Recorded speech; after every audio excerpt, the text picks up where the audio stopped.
everyone and welcome to Shopcast. I am your host Varkha. Guys, today's guest is on a mission to bring back Desi and not in a boring way.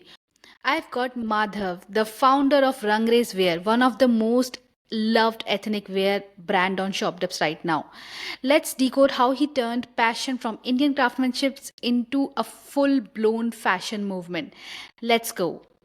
So how did you start रंग रेस मतलब एक दिन आपने decide किया okay I am going to build an ethnic wear brand what's going on in your life back then तो hi Varsha and मुझे और आपका शुक्रिया मुझे इस पॉडकास्ट पे बुलाने के लिए।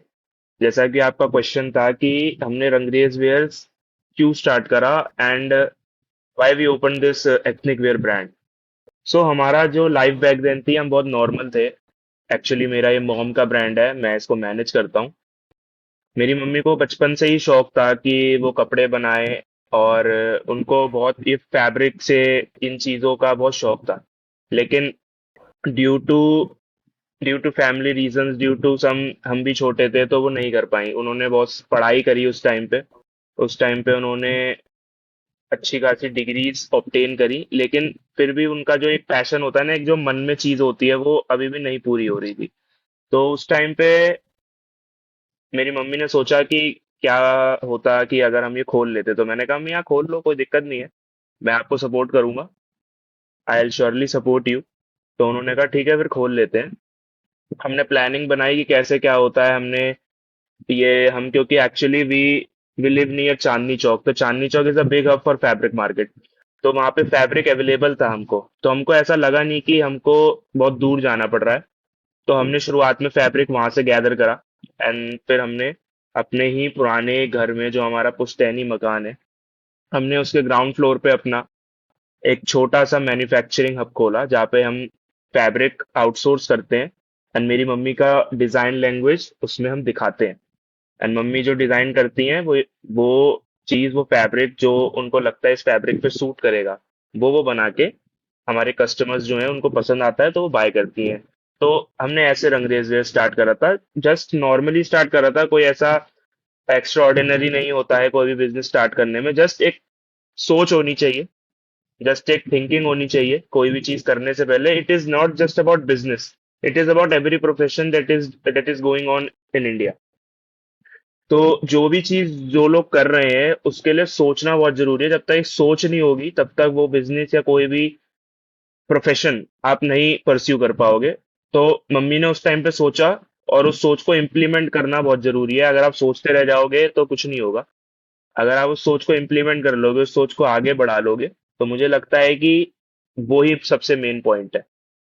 तो ऐसे ही हमने स्टार्ट करा था बहुत नॉर्मल तरीके से एंड हम आज ग्रो कर रहे हैं बाय गॉड ग्रेस। हम उतना नहीं हो पाया है, उतना नहीं हमने अभी, बिकॉज बिजनेस टेक्स टाइम। हर चीज को टाइम लगता है ग्रो होने में। तो हम भी अभी वक्त पे और टाइम पे छोड़ दिया है, हम अपना कर्म कर रहे हैं।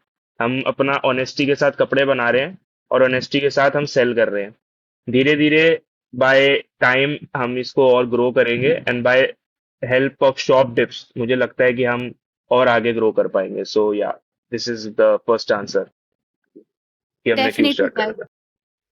डेफिनेटली सो माधव जी ने यहाँ पे एक बहुत अच्छा एडवाइस दिया कि आपको स्टार्ट करना है you don't need to think about money resources कहाँ से होगा कैसे होगा just start and yes. Start your journey So today people want to wear something that tells a story.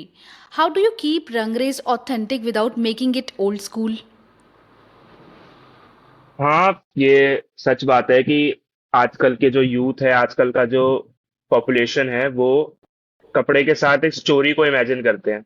For example, अगर हम एक कपड़ा, एक लहंगा बेच रहे हैं, तो अगर वो किसी एक एक ऐसे लड़की को जा रहा है जिसकी शादी होने वाली है कल या परसों, और उसने आज बाय करा है हमसे, तो वो यही सोचेगी ना कि यार मैंने ये अपनी पहली शादी में पहना था। तो वो उसकी मेमोरीज में वो चीज, वो कपड़ा बस जाएगा।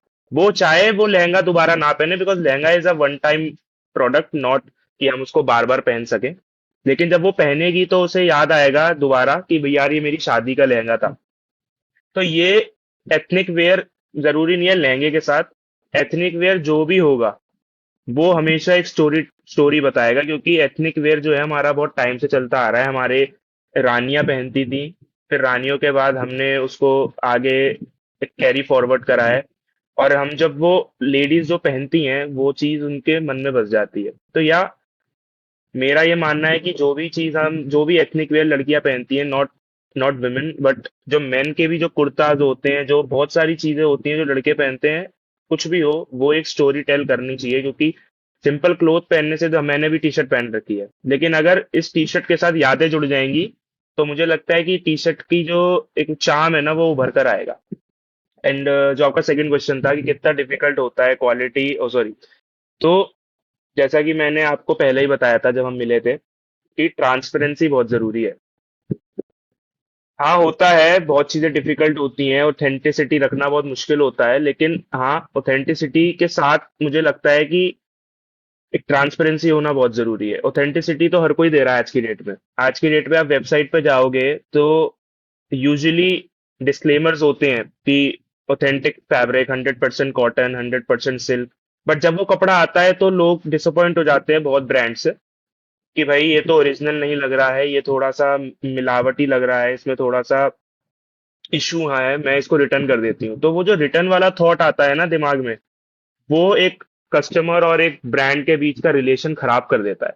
तो मेरा मानना ये है कि ऑथेंटिसिटी के साथ ट्रांसपेरेंसी होना बहुत जरूरी है। अगर आप जो ऑथेंटिसिटी बता रहे हो, अगर वो कस्टमर तक नहीं पहुंच रही है, तो मुझे ऐसा लगता है कि वहां पे आप ऑथेंटिसिटी नहीं कर रहे हो। वहां पे आपका ऑथेंटिक जो वर्ड है, मुझे लग रहा है कि वो ट्रांसपेरेंट हो चुका है, वो मिट चुका है।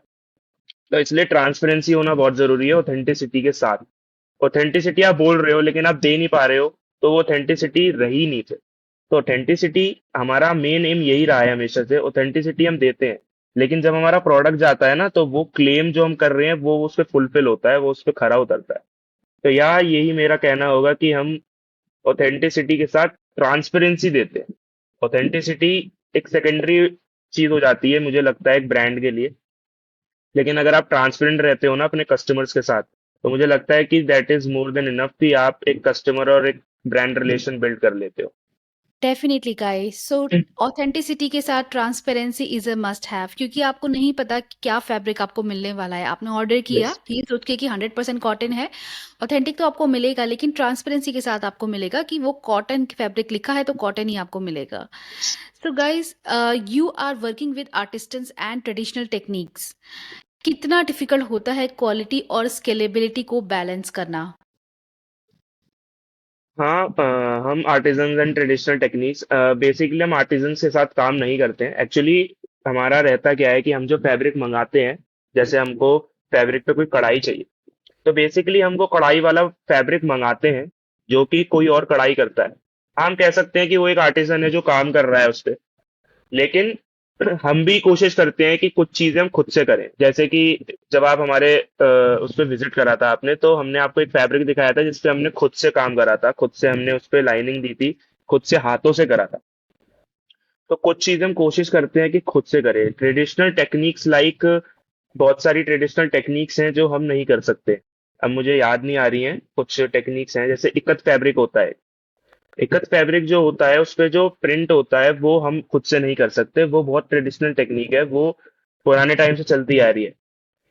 और वो चीज हम किसी और से फैब्रिक को आउटसोर्स करते हैं। लेकिन हम कोशिश करते हैं कि वो जो फैब्रिक हमारे पास आ रहा है वो इतना जेन्युइन आए, इतना अच्छी क्वालिटी का आए कि लोगों को ये ना लगे कि यार ये तो पेंट हो रखा है। बिकॉज इकत फैब्रिक पे पेंट नहीं होता, वो थ्रेडिंग से उस पर डिजाइन दिया जाता है, और फिर वो थ्रेडिंग के डिजाइन पे पूरा फैब्रिक होता है। तो वो जो फैब्रिक होता है वो इतना ऑथेंटिक होना चाहिए कि बाद में अगर आप उसे धो रहे हो, या आप में बाद में if you are washing that fabric और वॉशिंग दैट प्रोडक्ट, तो वो कलर अगर निकलेगा तो वहां पे ऑथेंटिसिटी, जैसे सेकंड क्वेश्चन में बताया, ऑथेंटिसिटी गायब हो गई, वहां पे ट्रांसपेरेंट नहीं रहे आप अपने कस्टमर के साथ।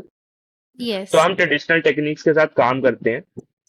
और ये सेकंड जो पॉइंट है आपका, कितना डिफिकल्ट होता है क्वालिटी और स्केलेबिलिटी को बैलेंस करना, देखिए मुश्किल तो है, मुश्किल है, लेकिन मुझे लगता है कि मुश्किल उन लोगों के लिए है जो सिर्फ और सिर्फ कह सकते हैं कि क्वालिटी के साथ साथ जो क्वालिटी वो इमेजिन कर रहे हैं। जैसे फॉर एग्जांपल मैं क्वालिटी इमेजिन कर रहा हूँ एज अ कस्टमर, कि यार मैं ये मंगाऊंगा ना टी शर्ट, तो मुझे जैसा दिख रहा है वैसा मिलेगा।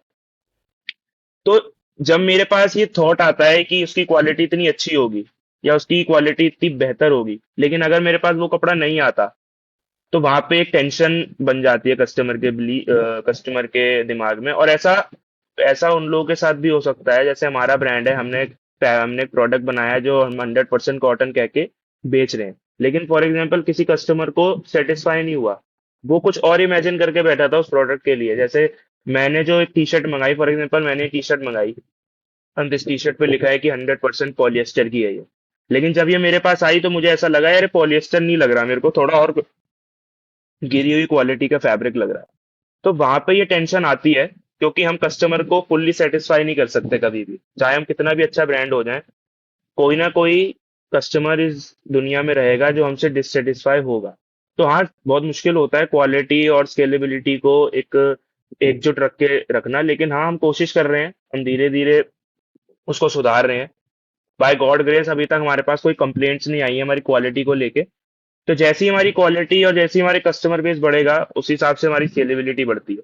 तो हाँ, मुश्किल होता है, लेकिन बाय टाइम आप इसको मैनेज कर लेते हो और आप इसको ढंग से एक एक प्लान बना लेते हो। शुरुआत में बिजनेस को प्रॉब्लम होती है क्वालिटी और स्केलेबिलिटी को मैनेज करने में, लेकिन धीरे धीरे आप सब सीख जाते हो, धीरे धीरे आप सारी चीजें सीख जाते हो। मैंने जब मैनेज करना स्टार्ट करा था इस बिजनेस को, तो मेरे को बहुत डिफिकल्टीज आई थी, मैं एक साथ चार काम नहीं कर पाता था। लेकिन अब मेरे लिए बहुत इजी हो गया है, अभी भी डिफिकल्टीज आती हैं, लेकिन अभी मेरे लिए इतना मुश्किल नहीं है जितना पहले था। इसलिए बाय टाइम आप सब सीख जाते हो और सब चीजें आपके हाथों में होती है। एब्सोल्युटली टाइम के साथ सब कुछ आ जाता है। बिजनेस करना है तो ट्रेडिशन टेक्निक्स को और क्वालिटी एंड स्केलेबिलिटी पे कॉम्प्रोमाइज तो बिल्कुल भी नहीं किया जा सकता। Let's talk about style. If Rangrez were a person, कौन सा सेलिब्रिटी उसकी वाइब मैच करता? तो ये क्वेश्चन थोड़ा सा ट्रिकी है, लेकिन इसके आंसर्स बहुत हैं मेरे हिसाब से। अगर रंगरेज एक पर्सन होता तो मेरा मानना है कि उसका फेस ऐसा होता जो इंडियन ओरिजिन को वो करता है, इंडियन ओरिजिन को एक इमेजिन करता है, इंडियन ओरिजिन दिखाता है। जैसे फॉर एग्जांपल माधुरी दीक्षित हो गई, ऐश्वर्या राय हो गई। तो ये जो पुरानी सेलिब्रिटीज हैं, ये जो एक्ट्रेसेस हैं, ये बहुत ही टाइम से इंडियन ओरिजिन है, इंडियन फेस। मुझे लगता है कि इनका जो इंडियन फेस है ना, वो एथनिक वेयर में बहुत अच्छा लगेगा। बिकॉज हमने माधुरी दीक्षित को बहुत सारे मूवीज में लहंगा पहनते हुए देखा है, बहुत सारी मूवीज में हमने उन्हें एथनिक वेयर वाली जो प्रोडक्ट्स हैं वो पहनते हुए देखा, साड़ी पहनते हुए देखा है, तो उन पे वो निखर के आते हैं। ऐश्वर्या राय हो गई, और भी विद्या बालन जी हो गई। तो ये सारी जो एक्ट्रेसेस हैं, मुझे लगता है कि हमारे ब्रांड के लिए सबसे सूटेबल रहेंगी, क्योंककि हमारा ब्रांड जो है वो एक स्टोरी टेल करता है। और ये जो पुरानी एक्ट्रेसेस हैं, इनकी जो कहानी है ये भी बहुत अच्छी, ये भी बहुत इंटरेस्टिंग है कि उन्होंने मूवीज करी हैं, फिर मूवीज के साथ उन्होंने कपड़े को भी प्रमोट करा है, एंड वो मॉडल्स भी रही हैं। तो मुझे लगता है कि जितना अच्छा ये हमारे ब्रांड और हमारे क्लोथ को वो कर पाएंगी, पोर्ट्रे कर पाएंगी, उतना मुझे लगता है सही रहेगा। तो मेरे हिसाब से ये तीन एक्ट्रेसेस हैं जो हमारे ब्रांड को, मतलब रंगरेज अगर एक पर्सन होता तो वो ये तीन एक्ट्रेसेस के नाम पे होता या होता। Absolutely, very beautiful choice. So, Desi wear is everywhere now. Wedding, brunches, even airport. How did you spot this cultural comeback early? देसी वेयर इज एवरीवेयर नाउ, हाँ कह सकते हैं देसी अब सारी जगह है। एक्चुअली क्या हुआ है कि जब से हम मॉडर्नाइजेशन में एंटर करे हैं, वेस्टर्नाइजेशन में हम एंटर करे हैं, तो क्या हुआ है, जब हमारे ब्रिटिशर्स आए थे, जब हम कॉलोनाइजेशन थे, तब से और आज से लेके हमने मॉडर्नाइजेशन को एक्सेप्ट करना स्टार्ट कर दिया है। ब्रिटिशर्स के आने से पहले हम जो कपड़े पहनते थे, वो कपड़े बहुत अलग थे। हमारे राजा लोग भी अनारकली पहना करते थे। आज की डेट में कोई लड़का अनारकली नहीं पहनेगा। हम उसको बोलेंगे कि यार अनारकली पहन ले अपनी शादी में, तो वो नहीं पहनेगा, क्योंकि उसको लगता है कि ये एक विमेन क्लोथिंग है।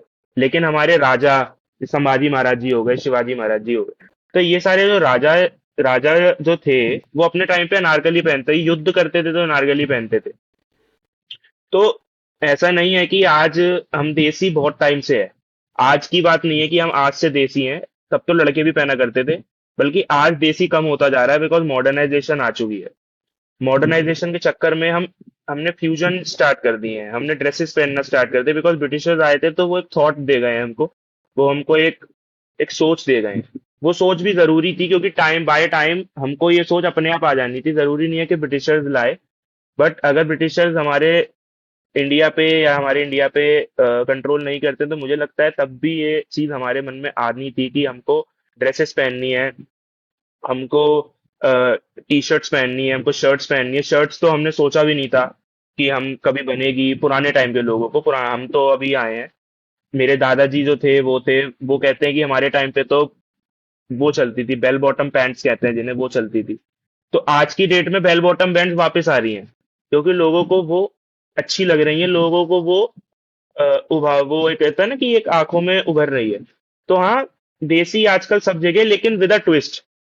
पूरा देसी नहीं रहा है अब थोड़ा ट्विस्ट आ गया है, थोड़ा फ्यूजन आ गया है, थोड़ा लोगों को समझ आ गया है कि इसको फ्यूजन करके पहनेंगे तो ज्यादा अच्छा लगेगा। लेकिन मेरा मानना यह है कि अगर हम फुल देसी रहेंगे, अगर एक अनारकली को अनारकली की तरह पहना जाएगा तो वो उतना अच्छा रहेगा। ना कि अनारकली में कुछ फ्यूजन करके उसको कुछ और बना दें, तो वो मुझे नहीं लगता कि उसको इतना उभार के दिखा पाएगा। अनारकली जो बेसिक अनारकली होती हैं, जो बेसिक कुर्तीज होती हैं, वो बेसिक ही अच्छी लगती हैं। उनमें फ्यूजन करके हम उनकी सुंदरता को बिगाड़ रहे हैं। तो मुझे लगता है देसी होना चाहिए, लेकिन आजकल मॉडर्नाइजेशन है तो हम उसको रोक नहीं सकते। तो यहाँ पे भी हमने बहुत देखा है एक्ट्रेसेस को, जैसे श्रद्धा कपूर हैं, बहुत सारी एक्ट्रेसेस हैं, वो आजकल एयरपोर्ट्स पे भी एथनिक वेयर पहनने लगे हैं। वो आजकल, क्योंकि वहां पे भी वो जो उन्होंने पहना होता है वो किसी ब्रांड का पहना होता है। They are basically promoting ethnic wear. और ये अच्छी बात है कि एथनिक वेयर प्रमोट हो रहा है, बिकॉज हमारे कल्चरल का ही पार्ट है ये। हमारे हमारे संस्कृति का पार्ट है एथनिक वेयर। और ethnic wear to be honest मुझे भी बहुत पसंद है। एथनिक वेयर में जो एक इंसान उभर के आता है, जो एक इंसान अच्छे से दिखता है, वो मुझे नहीं लगता किसी और कपड़े में दिखता होगा, बेसिकली इंडिया में, क्योंकि इंडिया में एथनिक वेयर फेमस है। एंड इवन हमारे जो आउटसाइड कंट्रीज हैं like USA and British colony and England वगैरह, जो लंदन वगैरह है, वहां पे भी मैंने देखा है बहुत लोगों को कि वो डेली वेयर में कुर्तीज पहन रहे हैं। मैंने कुछ फोटोज देखी थी कुछ टाइम पहले, जिसमें एक इंग्लिश वुमेन ने एक कुर्ती पहनी हुई थी and she is working in his house hold type. तो मुझे वो देख के बहुत अच्छा लगा कि हमारा जो इंडियन क्लोथ है, जो हमारा इंडियन एथनिक वेयर है, वो दूर दूर तक जा रहा है और लोगों को पसंद आ रहा है। बिकॉज हमारे जैसा जो एथनिक वेयर है, मुझे नहीं लगता कि कोई और दुनिया में बनाता होगा, क्योंकि हमारे बहुत टाइम से चलता आ रहा है। तो या मुझे ऐसा लगता है कि एयरपोर्ट्स एंड सारी जगहों पे लड़कियों को ये पहनना चाहिए, बिकॉज ये उनकी खूबसूरती को बढ़ा के दिखाता है। मैं ये नहीं कह रहा कि मॉडर्न क्लोथ्स नहीं दिखाते, मॉडर्न क्लोथ्स भी दिखाते हैं, लेकिन अगर हम कंपैरिजन करें तो मुझे लगता है कि इंडियन क्लोथ्स और इंडियन जो एथनिक वेयर है वो मेरे पॉइंट ऑफ व्यू से ज्यादा अच्छे होते हैं, ज्यादा सुंदर सुंदर दिखती हैं लड़कियां उसमें। Indian ethnic wear is something that every woman enjoys wearing because yes, they are comfortable, they are beautiful, and they makes the woman look elegant. Yes. So, what was the biggest oh shit moment during the early days of building Rangres? हाँ, तो मेरे मानने से, जैसा मेरा मानना है, हमारा जो सबसे ओशन मूवमेंट रहा है वो रहा है कि जब हमने अपना बिजनेस स्टार्ट करा था, because we started a business in a very early corona. जब अर्ली कोरोना आया था तो हमने तभी स्टार्ट कर दिया था। We have used all our resources, we have used all our money, and we have built a bear house in our old building in the corona timeline. So corona timeline में ये हुआ था कि हमने जब ये ब्रांड को बनाया था, जब हमने सोचा था, तो जब हमने इसको बिल्ड करा तो हमने तब सोचा ही नहीं था कि कोरोना वायरस की वजह से लॉकडाउन भी आ सकता है।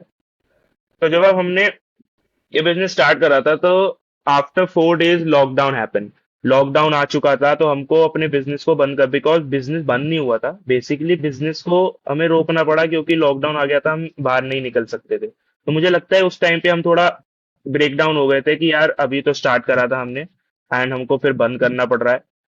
हमने सब कुछ खरीद लिया, we have buyed all our fabrics, we have buyed all our equipment that is necessary for the brand as well.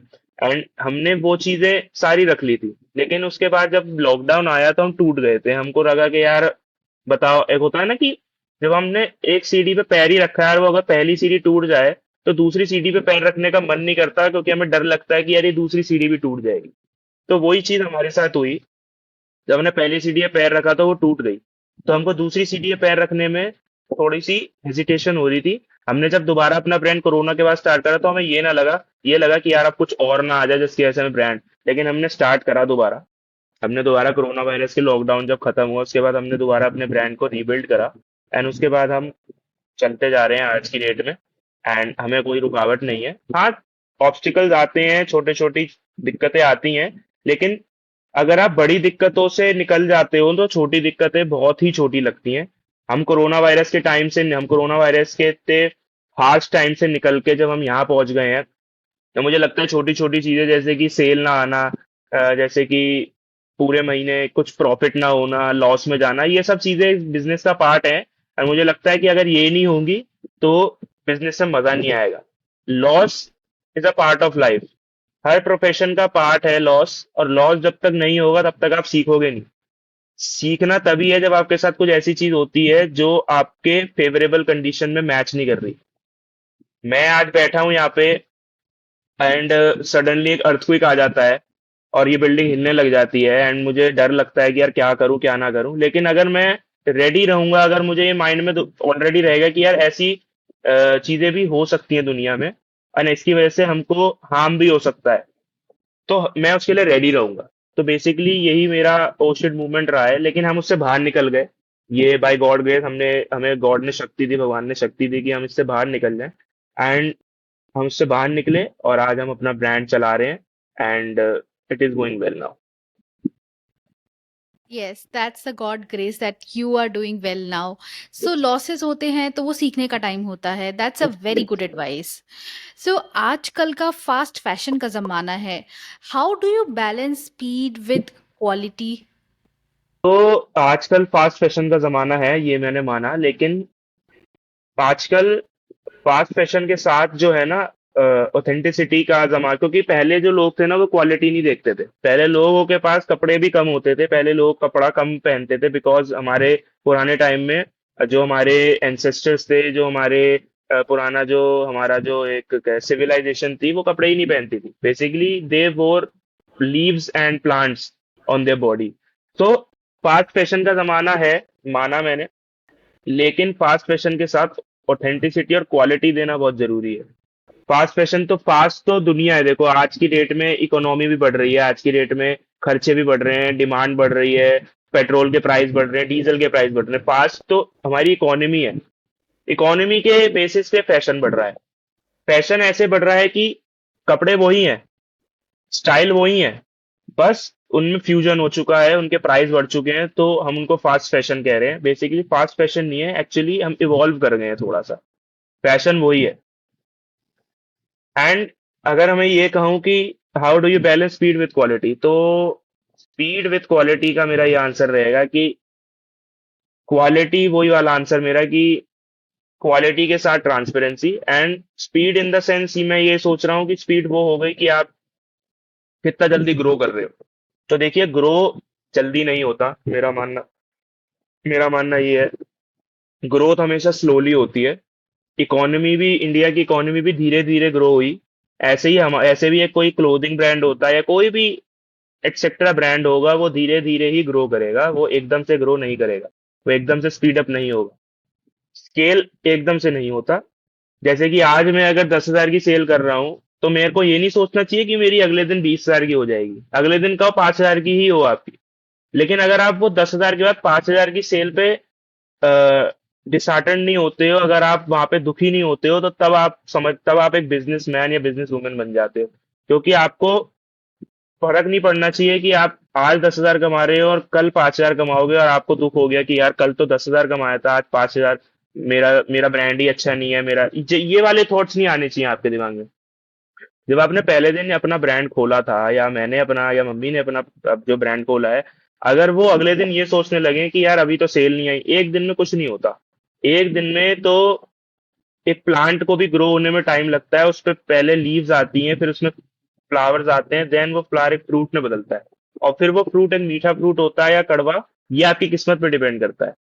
तो ये मैं इसलिए बता रहा हूँ कि ये कर्म हो गया। प्लांट लाइफ हमारी एक तरीके से अगर हम ह्यूमन में कंपेयर करें, तो एक प्लांट जब बढ़ता है ना, तो वो अपना कर्म कर रहा है। लेकिन अगर उसमें जो उसमें फ्रूट है वो अगर कड़वा या मीठा आएगा, ये उसके कर्म पे डिपेंड करता है। मैं ऐसा नहीं कह रहा कि कर्म अगर आपके बुरे होंगे तो आपका ब्रांड लॉस में जाएगा। आपकी नीयत अच्छी होनी चाहिए, मेरा मानना है। आपकी जो नीयत है, आप कस्टमर को जो बोल रहे हो आप वो दोगे ना, तो हमेशा आपका ब्रांड, चाहे आप 5,000 कमा रहे हो ना, आप खुश रहोगे। आप ये सोचोगे कि यार मैं किसी को खुशियां दे रहा हूँ, मैं उससे धोखा नहीं कर रहा हूँ।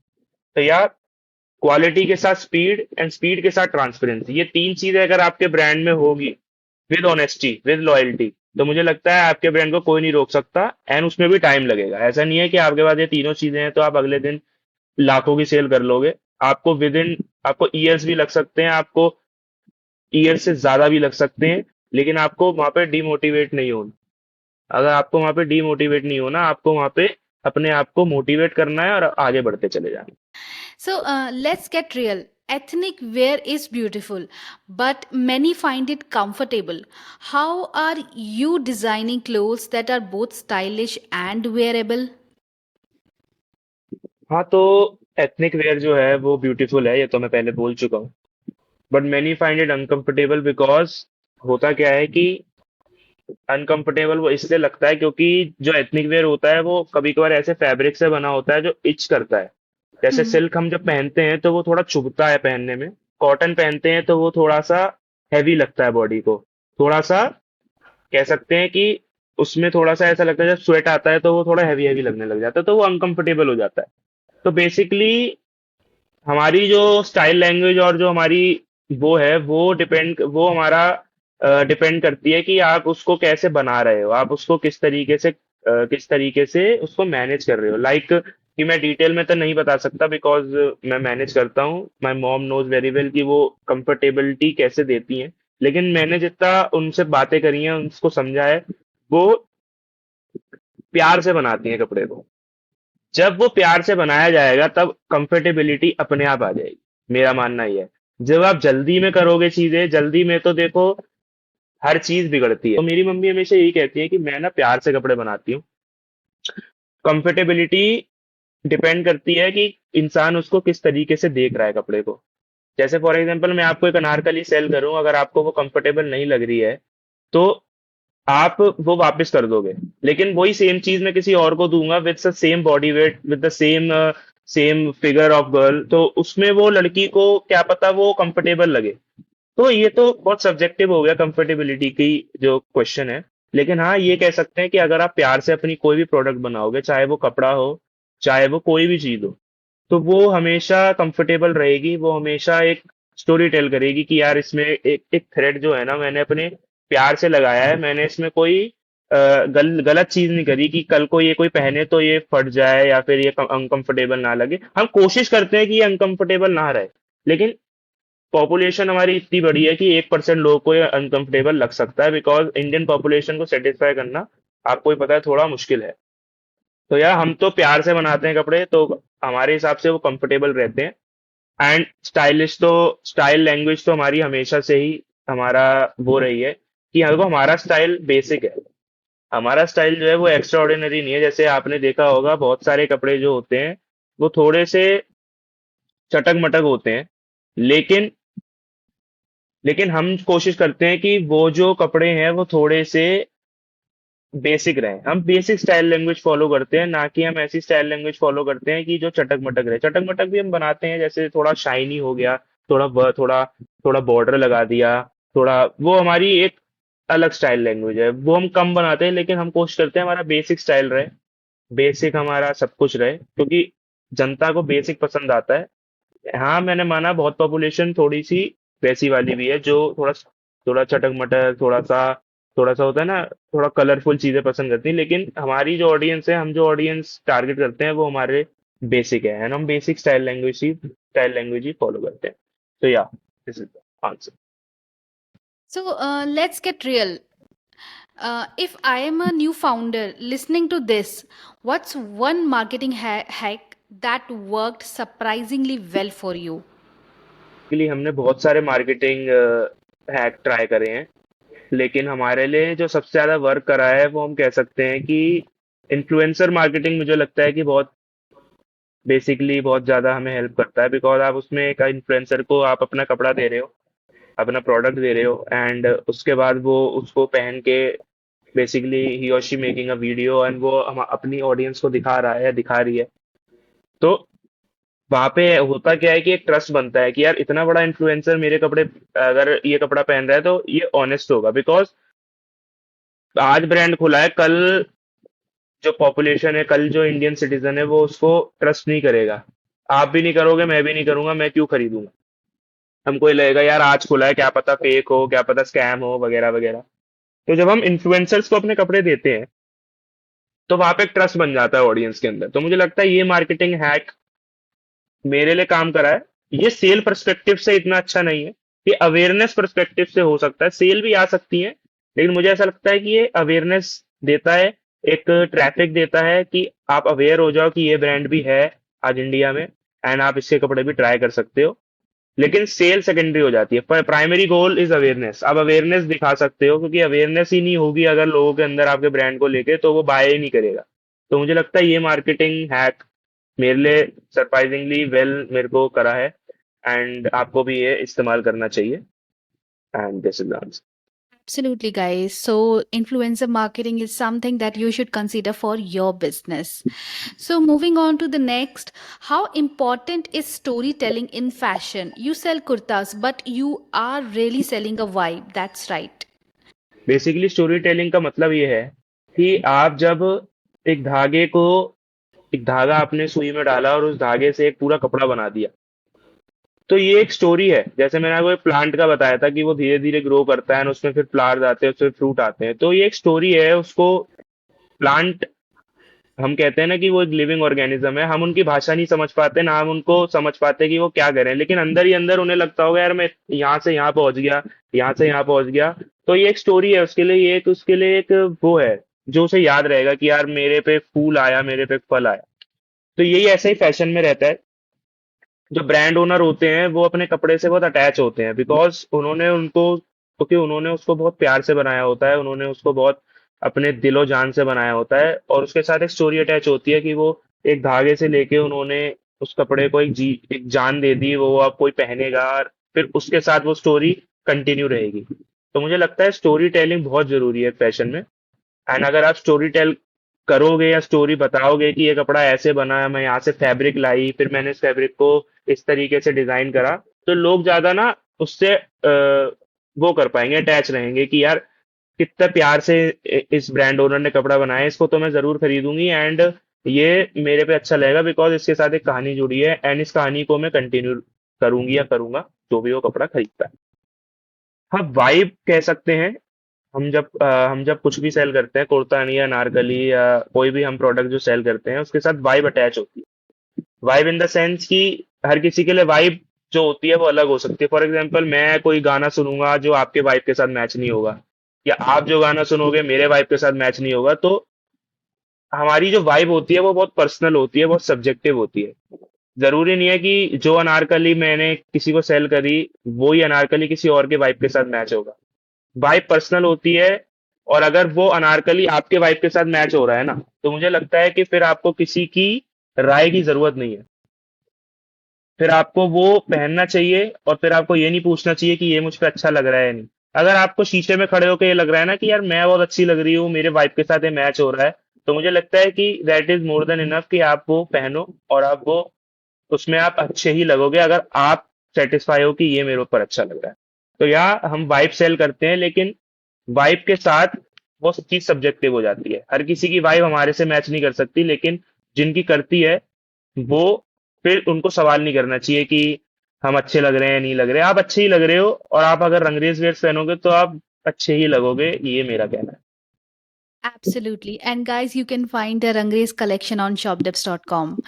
So, India's shoppers are evolving. Gen Z wants culture plus comfort. How is Rangre's adapting to this new consumer mindset? Indian shoppers इस तरीके से इवॉल्व कर रहे हैं, जैसे कि मैं एक इंडियन शॉपर हूँ, तो मैं इस तरीके से इवॉल्व करूंगा कि यार जो मैंने आज पहना है, तो मैं ये सेम चीज रिपीट ना करूं, मैं कल कुछ और नया पहनूं। तो बेसिकली अगर हम एक ही चीज बेचते रहेंगे, एक ही चीज करते रहेंगे, एक ही डिजाइन को सेल करते रहेंगे, तो इंडियन शॉपर्स जो है ना वो बोर हो जाएंगे। तो जब हम बोर हो जाते हैं तो हम क्या करते हैं, हम चेंज कर देते हैं। आप किसी जॉब पे हो और आपको वहां पे स्केल नहीं मिल रहा, ना आपको वहां पे इंक्रीमेंट मिल रहा है, ना आपको वहां पे अच्छी सैलरी मिल रही है, आप बोर हो गए हो एक ही काम करते करते। तो आप चेंज कर लोगे। आप या तो आप जॉब चेंज कर लोगे, या तो अपना खुद का काम करोगे जहाँ पे आपको मन भी करेगा और आप वहां पे खुद के मालिक होगे। तो इंडियन शॉपर्स इवॉल्व कर रहे हैं। उस इवॉल्व के साथ साथ इंडियन ओनर्स, जो ब्रांड ओनर्स हैं, वो भी इवॉल्व कर रहे हैं। वो इंडियन शॉपर्स के माइंडसेट के हिसाब से अपना प्रोडक्ट बनाते हैं। एंड जरूरी नहीं है कि वो पूरे इंडियन पॉपुलेशन को पसंद आए। वो कुछ पॉपुलेशन को पसंद आएगा, कुछ को नहीं आएगा, लेकिन जिनको नहीं आ रहा आप उनके लिए अलग डिजाइन बना सकते हो। जरूरी नहीं है, देखो ऐसा कोई भी ब्रांड नहीं है इस दुनिया में मेरे हिसाब से जिसके पूरे प्रोडक्ट पूरी पॉपुलेशन को पसंद आते हो। कोई एक प्रोडक्ट हो सकता है जो इंडियन ऑडियंस को पसंद आए, कोई एक प्रोडक्ट हो सकता है जो पूरी ऑडियंस को ही पसंद ना आए, उसका डिजाइन ही समझ ना आए। तो इसका मतलब ये नहीं है कि आपका प्रोडक्ट खराब है, इसका मतलब ये है कि उस पर्टिकुलर बंदे को वो प्रोडक्ट पसंद नहीं आ रहा, लेकिन आप उसके बेसिस पे पूरी इंडियन अपने प्रोडक्ट को बेकार नहीं दे सकते। बस ये है कि उसके स्टाइल लैंग्वेज से मैच नहीं हो रहा है वो प्रोडक्ट। तो इंडियन शॉपर्स इवॉल्व कर रहे हैं, और उसके साथ इंडियन ब्रांड ओनर्स को भी इवॉल्व करना चाहिए। लेकिन ये बहुत स्लोली होता है, ये एकदम नहीं होता। और इंडियन ऑडियंस, इंडियन शॉपर्स को आप 100% सेटिस्फाई नहीं कर सकते, ये मैं पहले ही बता चुका हूँ। 100% सेटिस्फेक्शन किसी भी चीज में किसी को भी नहीं आप दिला सकते। मैं 100% सेटिस्फाई नहीं होऊंगा किसी चीज को लेके, लेकिन अगर मैं हो भी गया तो कोई दूसरी चीज आ जाएगी जिसमें मैं सेटिस्फाई नहीं हूँ। तो ये तो आते रहते हैं, आते रहते हैं। ये ऑब्स्टिकल्स हैं जो हमको धीरे धीरे उनको टैकल करना है, और धीरे धीरे हमारा फिर ब्रांड ग्रो हो जाता है। बेसिकली हम जितना आज कर रहे हैं हमें बस उससे ज्यादा करना है, हमें उस पर स्टक नहीं रहना। बस बेसिकली ब्रांड ओनर्स का यही एम रहना चाहिए, क्योंकि इंडियन शॉपर्स को आप फुल्ली सेटिस्फाई नहीं कर सकते, और ना आप अपने क्लोथ को पूरी जनता तक भेज सकते। जितनों पे जाता है, अगर उनको पसंद आ रहा है और अगर आपका ब्रांड स्केल कर रहा है, अगर आपके ब्रांड को लोग जान रहे हैं, तो it is more than enough. मुझे लगता है कि आपका ब्रांड फिर अच्छा है और आपका ब्रांड अच्छा चलेगा। डाउट नहीं करना चाहिए अपने ब्रांड पे। हाँ, जेनजीज जो लोग हैं, बेसिकली बेसिकली मैं अगर बताना चाहूँ, हमारा ब्रांड जो है वो जेनजीज के को टारगेट नहीं करता। हमारा ब्रांड जो है वो उन लोगों को टारगेट करता है जो एथनिक वेयर वेयर करते हैं। जेनजीज लोग तो वो हो गए जो आजकल के स्ट्रीट क्लोथिंग को प्रेफर करते हैं। हमारा तो स्ट्रीट क्लोथिंग का काम काम ही नहीं है, ना हम बनाते। तो जेनजीज लोगों को मे भी ये चीजें पसंद ना आए। हाँ, कुछ ब्रांड्स हैं जो जेनजीज को लेके एथनिक वेयर बना रहे हैं, जैसे स्लीवलेस कुर्तीज हो गई। जैसे जैसे हमने भी अभी कुछ प्रोडक्ट निकाले हैं जो मे भी जेनजीज को पसंद आए, जो हमारी लिस्ट होंगे कुछ दिनों में। उन प्रोडक्ट में हमने थोड़ा मॉडर्नाइजेशन का ट्विस्ट दिया है, लेकिन एथनिक वेयर को मद्देनजर रखते हुए कि ये एथनिक लगना चाहिए, ये ऐसा नहीं लगना चाहिए कि बिल्कुल मॉडर्न हो गया। ट्विस्ट दिया है, फैब्रिक एथनिक है, एंड बस उसको हमने थोड़ा सा एक रंगरेज ट्विस्ट देके उसको बनाया है। मे भी हो सकता है वो जेनजीज को पसंद आए, मे भी हो सकता है नहीं आए, लेकिन हमारा प्राइमरी जो ऑडियंस है वो हमारी जो है, वो वही ऑडियंस है जो एथनिक वेयर शुरू से पहनती आ रही है, और उसको एथनिक वेयर बहुत ज्यादा पसंद है। जो ओल्ड ऑडियंस है, जो 90s की ऑडियंस है, हमारी ऑडियंस टारगेट वो रहती है हमेशा से, और हमेशा वो ही रहेगी। जेनजीज भी हैं इस पॉपुलेशन में, तो हम उनको मद्देनजर रखते हुए भी कपड़े बना रहे हैं। जैसे बताया मैंने, बनाए हैं हमने कुछ। अगर वो जेनजीज को पसंद आए, जेनजीज के साथ चले, तो हम उनको और बनाएंगे। नहीं तो हम उनको कम करके अपना पुराने ऑडियंस पे ही फोकस करेंगे। या that's the answer. Absolutely. So that is a very excellent advice by Madhav ji, that अगर आपका target audience 90s है, then focus on that target audience. Do बहुत not ज्यादा। copy other brands and follow behind Gen Zs. So ज़रूरी नहीं है कि आप Gen Zs को ही capture करना चाहो, आप अपने old audience पे भी target कर सकते हो, and वहाँ से भी आप अपना business grow कर सकते हो. So what's one mistake you made building Rangres that still haunts you, and what did it teach you? वही मैंने आपको कोरोना वाला बताया था। वो मिस्टेक नहीं कहूंगा मैं, वो जस्ट एक कोइंसिडेंस में कहूंगा कि हमारा उस टाइम पे बिजनेस जब बढ़ा, या हमने जब स्टार्ट करा, तो लॉकडाउन आ गया। लेकिन हाँ, मुझे वो इसलिए हॉन्ट करता है कि क्या पता वो दोबारा ना आए। अगर वो दोबारा आएगा तो फिर हमारा ब्रांड, बहुत सारे ब्रांड। लेकिन ये है कि मुझे नहीं लगता कि उस जैसा लॉकडाउन दोबारा आएगा, क्योंकि हम अब उससे उभर चुके हैं। जैसा आपको मैंने पहले बताया कि लॉस जब होते हैं ना, तो उनसे हम सीखते हैं। तो जब ये पहला लॉकडाउन आया, तो इससे गवर्नमेंट ने भी सीखा, इससे इंडियन ऑडियंस ने भी सीखा, इससे इंडियन पॉपुलेशन ने ये सीखा कि हम इसको टैकल कैसे कर सकते हैं। तो अगर मे बी अगर नेक्स्ट लॉकडाउन आता भी है, बाय गॉड ग्रेस ना आए, लेकिन अगर आता भी है, तो हमको पता है उससे टैकल कैसे करना है। मे बी शायद बिजनेस बंद ना हो, लेकिन मुझे फिर भी डर लगता है कि अगर वो आएगा तो सिचुएशन एडवर्स हो सकती है। लेकिन हम अब उससे लड़ना सीख गए हैं, तो मुझे लगता है कि हॉन्ट करता है, लेकिन मैं उसे टैकल कर लूंगा। So, okay, now moving on to the next round. So, it's a rapid fire round. जो भी पहला वर्ड आपके माइंड में आता है इन क्वेश्चंस के आंसर्स में, आप वही बोलिएगा. So, which is okay. the best selling product? Best selling category बता देता हूँ। बेसिकली प्रोडक्ट जो है वो बेस्ट सेलिंग मुझे अभी याद नहीं है। बेस्ट सेलिंग प्रोडक्ट बहुत हो सकते हैं, इसलिए मुझे याद नहीं आ रहा। बेस्ट सेलिंग कैटेगरी जो हमारी है वो हमारे कुर्ता सेट्स और अनारकली हो सकती है। इन दोनों में से हमारे ज्यादा सेल्स आती हैं, बिकॉज हम शुरू से ही अनारकली एंड कुर्ते पे फोकस करते हैं, क्योंकि ये हमारे ओल्ड एथनिक वेयर्स हैं। बहुत टाइम से पहनते आ रहे हैं लोग, और इन एथनिक वेयर को दुनिया पसंद करती है, तो इसलिए हमारा भी ब्रांड इसको ही प्रमोट करता है, एंड यही हमारे सबसे बेस्ट सेलिंग कैटेगरी के प्रोडक्ट्स हैं। One underrated fabric that deserve more hype. Underrated fabric, मेरे अकॉर्डिंग अंडररेटेड फैब्रिक जो मुझे लगता है होगा वो इकत होगा। इकत इकत. कॉटन जो होता है, इकत कॉटन जो होता है वो इसलिए मैं अंडररेटेड कहूंगा, बाय माय ओपिनियन, क्योंकि हर किसी का ओपिनियन अलग हो सकता है। बिकॉज उसका जो डिजाइन है ना वो बहुत लोगों को पसंद नहीं आता। बहुत लोग ये हम्म. कहते हैं कि इसका डिजाइन बहुत बेसिक है और ये इतना महंगा है। लेकिन लोगों को मैं ये बताना चाहूंगा कि वो जो फैब्रिक है वो हाथों से बनाया जाता है, वो किसी मशीन से भी इकत बनते हैं, लेकिन वो मशीन वाले अलग दिख जाते हैं। हम जो इकत यूज करते हैं वो बिल्कुल हैंडमेड वाला यूज करते हैं। एंड अगर किसी कस्टमर की डिमांड होती है तो हम उसे मशीन वाला भी देते हैं, बिकॉज हर कोई एक्सपेंसिव इकत नहीं खरीद सकता। तो जो लोग हम्म. एक्सपेंसिव इकत खरीदते हैं तो हम उनको ओरिजिनल इकत देते हैं, जो कि अगर आप उस फैब्रिक को छुओगे तो वो बहुत ही अलग रहता है, बहुत ही कंफर्टेबल रहता है, एंड उसके कुर्ते बहुत सुंदर लगते हैं। तो मुझे लगता है कि वो एक अंडररेटेड फैब्रिक रहेगा मेरे हिसाब से, एंड उसको और एक्सपोजर मिलना चाहिए। Startup advice that is overrated. Overrated तो एक ही चीज होगी कि सब वक्त पे छोड़ दो, सब ठीक हो जाएगा। आप टाइम पे छोड़ दो। मुझे लगता है टाइम से कुछ नहीं होता। आप जब तक अपनी कुर्सी नहीं छोड़ोगे, आप तब तक अपने कंबल नहीं छोड़ोगे। कहते हैं ना कि हमारे जो माँ बाप हैं वो हमेशा, मुझे तो यही बोला गया था कि जब तक आप, सर्दियों में क्या होता है, जब हम मोटा कंबल ओढ़ते हैं तो हम आलस में आ जाते हैं, हम अंदर सोते रहते हैं, वार्म रहती है पूरी बॉडी, तो हमें नींद आती है ज्यादा। लेकिन अगर हमने वही कंबल एक अच्छे टाइम पे छोड़ दिया तो हम शायद कुछ ऐसा कर सकते थे जो हम नहीं कर पाए। जैसे कि अगर हम 10-12 बजे उठ रहे हैं सो के सर्दियों में उन कंबल से, तो हमारा 12 बजे उठने का क्या मोटिव रहा? आधा दिन निकल चुका है ना, आप कुछ नहीं कर पाए। आपके साथ के लोग आज इतने घंटों में क्या क्या कर गए होंगे और आप अभी भी सो रहे हो।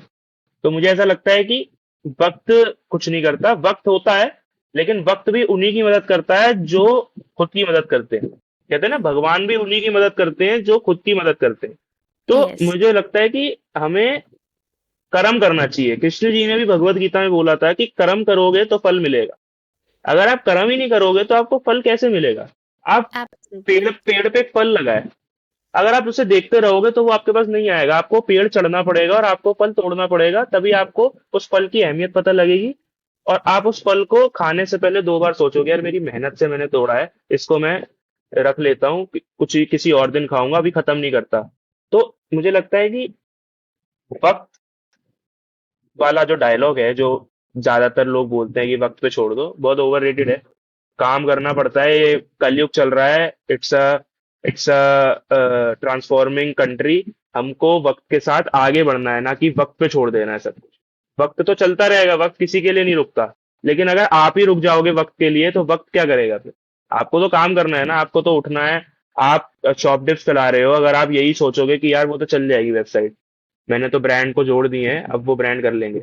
अगर आपकी मॉनिटरिंग और सुपरवाइजेशन नहीं रहेगी तो ब्रांड्स कैसे काम करेंगे? ब्रांड तो ये सोचेंगे, यार वो आए थे, बोल के चले गए, काम कुछ हो नहीं रहा। तो ये चीज नहीं है, आप भी अपना काम कर रहे हो तभी ब्रांड आपके साथ जुड़े हैं, तभी शॉप टिप्स एक बहुत बड़ी वेबसाइट बनी है आज की डेट में। तो यही चीज मैं लोगों को भी समझाता हूँ कि वक्त पे नहीं छोड़ना है चीजें, आपको काम करते रहना है। आपको उठना पड़ेगा, चलना पड़ेगा, दौड़ना पड़ेगा, तभी आपको सफलता मिलेगी, नहीं तो नहीं मिलेगी। यही मेरे लिए रहेगा सबसे ओवररेटेड एडवाइस है, टाइम वाली, और यही रहेगी हमेशा। So, एक और क्वेश्चन आया मेरे माइंड में, लाइक, जी। if you had 50,000 rupees and no yes. followers, how would you yes. relaunch Rang Race from scratch? जैसे मेरे पास 50,000 रुपए हैं, तो मुझे पता है 50,000 रुपए बहुत कम है। तो बेसिकली मैं क्या करूंगा, मैं फैब्रिक खरीदूंगा एंड उस फैब्रिक से दोबारा स्टार्ट करूंगा कपड़े बनाना। एंड होता क्या है ना कि अ, मेरे को पता है कि मेरा ब्रांड इतने पैसों में नहीं चलेगा। आई ऑलरेडी नो कि इतने पैसे मेरे लिए बहुत कम है, मेरे पास फॉलोअर्स भी नहीं है, मुझे रीलॉन्च करना है रंगरेज को। तो मैं क्या करूंगा, मैं हार नहीं मानूंगा, एटलीस्ट मुझे कुछ करना पड़ेगा।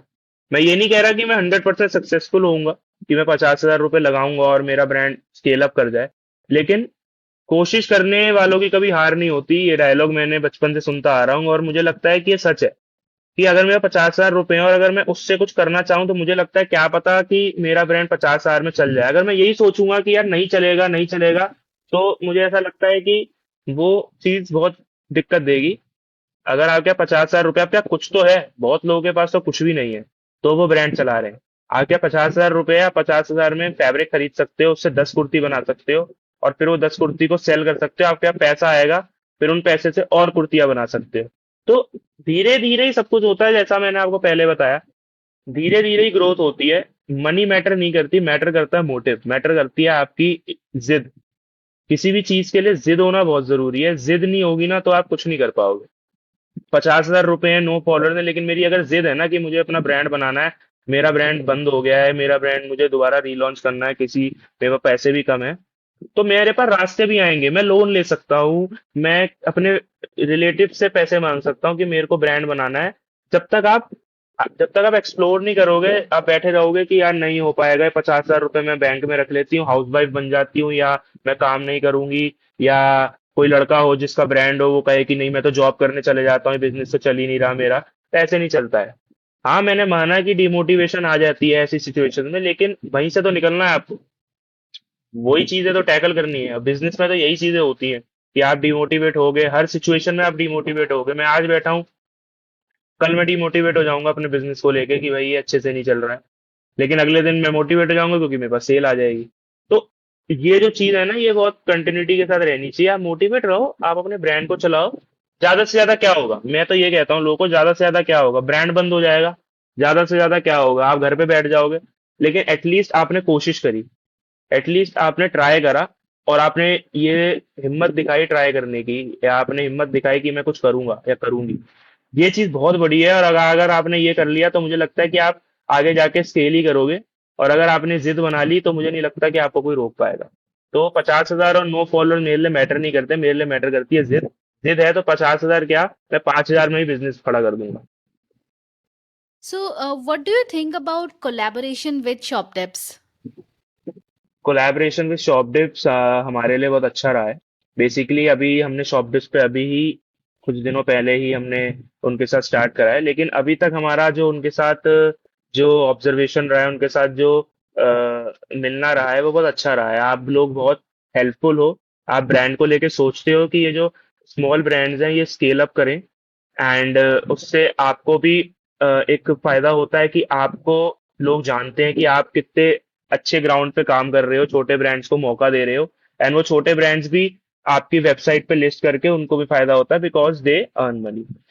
उनके कपड़ों को लोग जानते हैं, उनके कपड़ों को लोग पहचानते हैं। तो मुझे लगता है शॉप डिप्स हमारे लिए बहुत अच्छा रहा है, एंड आगे जाके हमें लगता है कि शॉप डिप्स से हमें और मदद मिलेगी, एंड और हम उससे स्केल अप कर पाएंगे। तो यार शॉप डिप्स पे आप आइए, अपने प्रोडक्ट को लिस्ट करिए, अपने ब्रांड को एक पहचान दीजिए वहां से। तो यार shop dips is a go for me. Definitely. Thank you so much for these wonderful words. And guys, if you want to check out the stunning collection which Madhav is talking about, it's all available on shopdips.com. Support homegrown brands and shop meaningful. Link is available in the description. So that brings us to the end of this episode of Shopcast. A huge thank you to Madhav ji for sharing the Rangrace Wear's inspiring journey with us. Remember, you can find Rangrace Wear and other amazing Indian brands on shopdips.com. Until next time.